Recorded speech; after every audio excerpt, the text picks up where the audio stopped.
चला मित्रो, सरदार सरोवर प्रकल्प हा कोणत्या नदीवर उभारण्यात आला आहे? तर नर्मदा नदीवर उभारण्यात आला आहे. या प्रश्नाचं पहिलं उत्तर आहे. पर्याय क्रमांक पहिला आहे. नंदुरबार जिल्ह्यात एकूण किती महसूल विभाग आहेत? कुठं? नंदुरबार जिल्ह्यामध्ये किती महसूल विभाग आहेत? तर मित्रो, या ठिकाणी फक्त आणि फक्त या ठिकाणी 2 महसूल विभाग या ठिकाणी नंदुरबार जिल्ह्यामध्ये आहेत. नंतरचा प्रश्न आहे, तोरणमाळ हे थंड हवेचे ठिकाण कोणत्या तालुक्यामध्ये आहे? ओके, तोरणमाळ. तर मित्र या ठिकाणी पाहू शकतो पर्याय क्रमांक 1 आहे अक्राणी, पर्याय क्रमांक 2 आहे शहादा, पर्याय क्रमांक 3 आहे अक्कलकुवा आणि पर्याय क्रमांक 4 आहे तळोदा. ओके, तर तोरणमाळ हे थंड हवेचे ठिकाण मित्र अक्राणी या ठिकाणी आहे. ओके, नंतरचा प्रश्न आहे, खालीलपैकी कोणती नदी नंदुरबार जिल्ह्यातून वाहत नाही? इथं वाहत नाही म्हणते. तापी वाहत नाही का, सिवण वाहत नाही का, देहली वाहत नाही का, गिरणा वाहत नाही? लक्षामध्ये जी गिरणा आहे गिरणा ही त्या नंदुरबार जिल्ह्यामधून वाहत नाही. हे बाकीच्या तिन्ही या ठिकाणी नद्या वाहत असतात.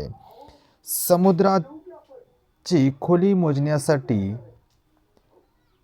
वापरण्यात येणाऱ्या तरंग लहरी कोणत्या प्रकारात मोडतात? अल्ट्राव्हायलेट, पर्याय क्रमांक 2 इन्फ्रारेड, पर्याय क्रमांक 3 अल्ट्रासॉनिक, पर्याय क्रमांक 4 व्हिजिबल. तर मित्र अल्ट्रासॉनिक या ठिकाणी पद्धतीने तरंग लहरी जे वरच्या समुद्राच्या अशा लहरी असतात ते लहरी कोणत्या प्रकारामध्ये मोडतात? तर या प्रकारामध्ये मोडत असतात. महाराष्ट्रामध्ये गडचिरोली जिल्ह्याचा क्रमांक वनाखाली असणाऱ्या क्षेत्रात प्रथम लागतो. दुसरा क्रमांक खालीलपैकी कोणत्या जिल्ह्याचा लागतो? पहिला क्रमांक तर गडचिरोलीचा आहे, तर दुसरा क्रमांक कोणत्या जिल्ह्याचा आहे? ठाणेचा आहे, नंदुरबारचा, रायगडचा का जळगावचा आहे? तर या ठिकाणी ठाणे या ठिकाणी दुसरा क्रमांक आहे मित्र. ठीक आहे, नंतरचं पहा, खालीलपैकी एक मिनिट. ओके मित्रो, खालीलपैकी सर्वात उत्तम वाहक पदार्थ कोणता? म्हणजे तार कोणता महत्त्वाचा आहे की ज्या ठिकाणी लाईन चांगल्या पद्धतीनं वाहते, ते कोणता तार चांगला आहे? लाकूड, लोकर, चांदी किंवा ॲल्युमिनियम? ओके मित्र, तर या ठिकाणी चांदी आहे तो विद्युत वाहन पदार्थ चांगला असतो. ओके, खालीलपैकी कोणता रोग अनुवंशिक आहे? मधुमेह आहे, कर्करोग आहे, कॉलरा आहे का मलेरिया? हे 4 पर्याय तुमच्या समोर आहेत मित्र.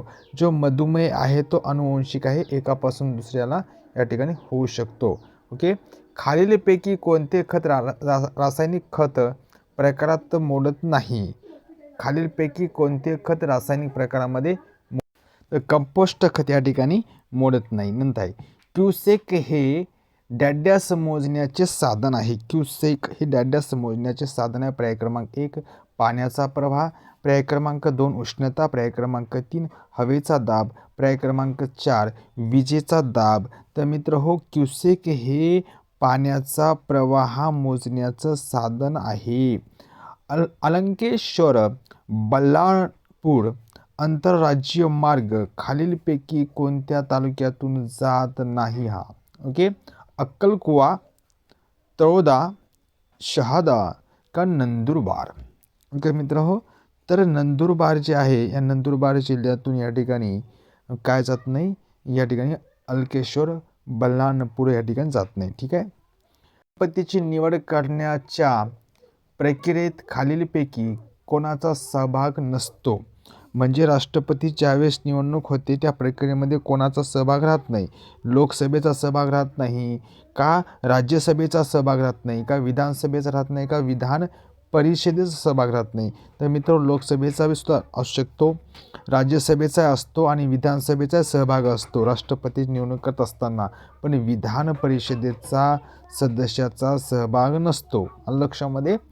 ठीक आहे, नंतरचं पहा, भारतीय राज्यघटना तयार करण्यासाठी नेमलेली घटना नेमलेली घटना समितीचे खालीलपैकी कोण सदस्य नव्हते. आता भारतीय राज्यघटनेमध्ये सदस्य होते ते नाही, इथं समितीचे सदस्य नव्हते. समजा मौलाना आझाद नव्हता का महात्मा गांधी नव्हता का गोविंद वल्लभ पंत नव्हता का बाळासाहेब खेर नव्हते.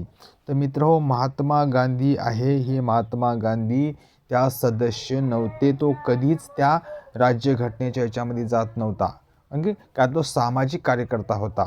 नंतर डॉक्टर बाबासाहेब आंबेडकर यांनी नागपूर येथे हजारो अनुयायासह कोणत्या तारखेस बौद्ध धर्म स्वीकारला. अतिशय महत्त्वाचा प्रश्न आहे मित्रांनो. तर 14 ऑक्टोंबर 1955, 15 ऑगस्ट 1947, 14 ऑगस्ट 1957. तर मित्र या ठिकाणी 14 ऑक्टोंबर आपण जयंती साजरी करत असतो. 14 ऑक्टोंबर दिवशी बौद्ध धर्म या ठिकाणी नागपूरमध्ये डॉक्टर बाबासाहेब आंबेडकर यांनी स्वीकारला होता. गुलामगिरी, शेतकऱ्याचा आसूड, सार्वजनिक सत्यधर्म हे ग्रंथ कोणी लिहिले. ओके, तर डॉक्टर बाबासाहेब आंबेडकरांनी लिहिले का, महात्मा गांधींनी लिहिले का, महात्मा ज्योतिराव फुले का महर्षी वीरा सिंह लिहिले. लक्षामध्ये या प्रश्नाचं उत्तर तुम्हाला तर यावंच. तर या ठिकाणी पर्याय क्रमांक 3 या प्रश्नांचं योग्य उत्तर आहे महात्मा ज्योतिराव फुले. भारतात रब्बी हंगामात सर्वात जास्त क्षेत्र पुढीलपैकी कोणत्या पिकाखाली असते. म्हणजे रब्बी हंगामामध्ये ज्वारीचं असते का, गव्हाचं असते का, हरभऱ्याचं असते का, बाजरीचं असते. ओके मित्र, या ठिकाणी गहू जो असतो हिवाळ्यामध्ये, म्हणजे आत्ता रब्बी हंगाम, तो गव्हाचे या ठिकाणी असतो, आपल्याला माहीत आहे. श्री नरेंद्र मोदी यांनी पंतप्रधान झाल्यानंतर सर्वात प्रथम कोणत्या देशास भेट दिली. आता याची लिस्ट जर पाहिली असेल तर अमेरिकेमध्ये सर्वात जास्त 10 वेळेस भेट दिली आतापर्यंत.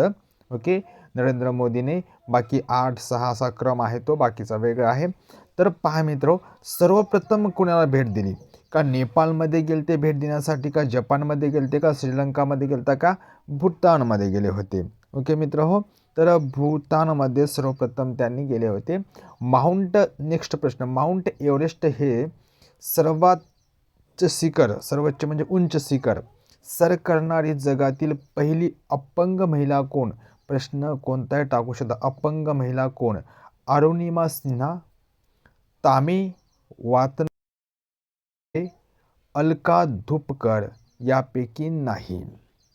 ओके, अरुणिमा सिन्हा जे आहे मित्र हो, या ठिकाणी पहिली अपंग महिला आहे जे माउंट एव्हरेस्ट 3 शिखर पार करणारी किंवा सर करणारी जगातील पहिली अपंग महिला आहे.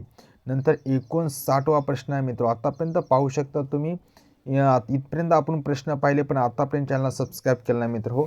अवघ्या ह्या 8.5 मिनिटामध्ये आपण इथपर्यंत 70पर्यंत प्रश्न पाहिले. कुठून 20 प्रश्न झाले, आपले 20 प्रश्न झाले. तर फक्त 5 प्रश्न आहेत. अवघ्या 10 ते 12 मिनिटामध्ये आपले 25 प्रश्न संपतात. ठीक आहे. गोल्डन बॉल पुरस्कार कोणत्या खेळाशी संबंधित आहे. क्रिकेटशी, फुटबॉलशी, बास्केटबॉलशी का हॉकीशी. तर फुटबॉलशी संबंधित हा गोल्डन बॉल आहे. ओके, विद्यमान खालीलपैकी कोणत्या वर्षी ब्रह्मदेश भारतापासून वेगळा करण्यात आला. ओके, तर अतिशय महत्त्वाचा प्रश्न आहे या ठिकाणी. 1935मध्ये, 1933मध्ये, 1942मध्ये, 1946मध्ये. तर या प्रश्नाचे योग्य उत्तर आहे 1937मध्ये ब्रह्मदेश हे भारतापासून वेगळा करण्यात आला. हिरा व ग्रॅनाइट हे डॅश या एकच मूलद्रव्यापासून बनलेले असतात. कार्बनपासून बनलेले असतात का. हिरा अतिशय कठीण असतो. सिलिकॉन असतो का, मॅग्नीज असतो का, आयरन असतो. ओके मित्र, तर या ठिकाणी मित्रांनो पाहू शकता तो कार्बन जे आहे. ओके, कार्बन जे आहे मित्र हो, हे हिरा प्लस या ठिकाणी ग्रेनाइट्स ह्या 2 याच्यापासून काय झालं मित्र बनलेला असतो. एकाच मूलद्रव्यापासून बनलेले असतात. पहा मित्र हो, 74वा प्रश्न आहे आता. सततच्या या वेगवान किंमत वाढीचा फायदा खालीलपैकी कोणास होईल. ओके, पहिला पर्याय क्रमांक आहे धनको, दुसरा आहे नोकरदार, तिसरा आहे ऋणको आणि चौथा शेतकरी. तर ऋणको यांना या ठिकाणी सतत वेगवान किंमत वाढीचा फायदा होतो. माणसं असतात ना, व्यापारी लोक, त्यांना. ओके. सन 2011मध्ये झालेली जनगणना भारतातील 15वी जनगणना होती. बरोबर आहे. तर खालीलपैकी कोणत्या वर्षी भारतात पहिली जनगणना झाली?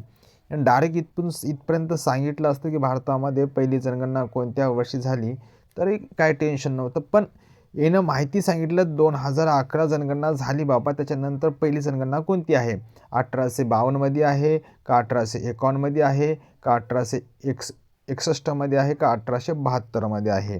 तर 1872मध्ये ही पहिली जनगणना झाली.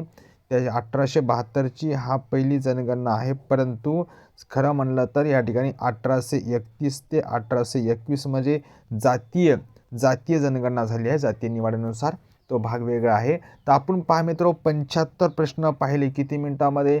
फक्त या ठिकाणी 11 मिनिटामध्ये. 11 मिनिटामध्ये आपण 25 प्रश्न या ठिकाणी सोडण्याचा प्रयत्न केला. ओके.